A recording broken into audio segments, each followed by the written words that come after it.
فیصلہ کن مرحلہ اس زندگی کا موت ہی ہے۔ اس لیے اولیاء اللہ خوف آخرت میں تذکیر بالموت پر زور دیتے کہ موت کو یاد کرو، اور موت کی آیات اور قبر کی آیات پڑھ کے ان کی چیخیں نکل جاتی۔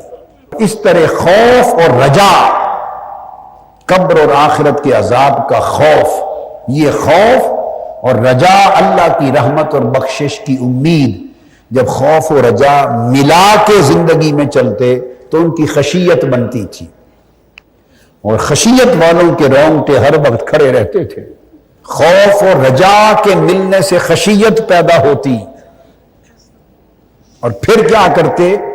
خشیت اور محبت کو جوڑتے، پھر خشیت اور ہم امت اپنے فکر میں، اعتقاد میں، تصور حیات میں دین کو، اولیاء اللہ کی تعلیمات کو، انبیاء کی تعلیمات کو دو ٹکڑے کر کے آدھا آدھا حصہ ہم نے سنبھال لیا ہے۔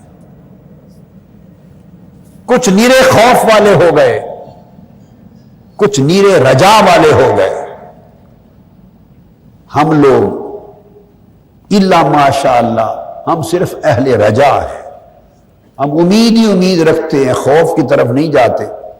اور جو خوف کی بات کرنے لگے تو ہمیں بہت اوپر کے کئی لوگ کہہ دیتے ہیں بیڑا پار ہے، جی بس ٹھیک ہے، بیڑا ہی پار ہے۔ یہ بیڑا پار کا تصور کہیں بیڑا ڈبا نہ دے۔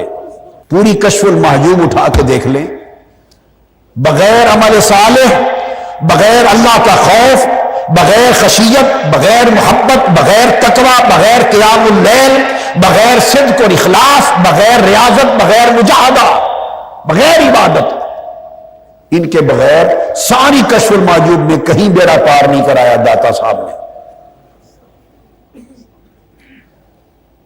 سیدنا غوث الاعظم شیخ عبد القادر جیلانی رضی اللہ تعالیٰ عنہ، سید الثقلین، امام الثقلین، ان کی کل کتب اٹھا کے دیکھ لیں، عمر بھر کی ریاضت، خوف، خشیت، اس زندگی کی تبدیلی کے بغیر کہیں بیڑا پار کی بات نہیں کرتے ہو۔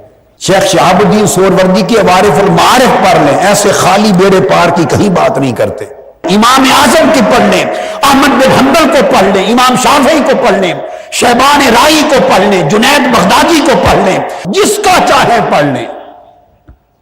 ان کی پوری زندگی، ان کی کل کتب اور کل تعلیمات میں ایک جملہ بھی نہیں ملے گا کہ نیرا امید بیڑا پار ہو جانا ہے، ایسے ہی پار کر دیں گے، ہمارے لڑ لگ جاؤ تو سارے ہی بیڑے پار ہیں۔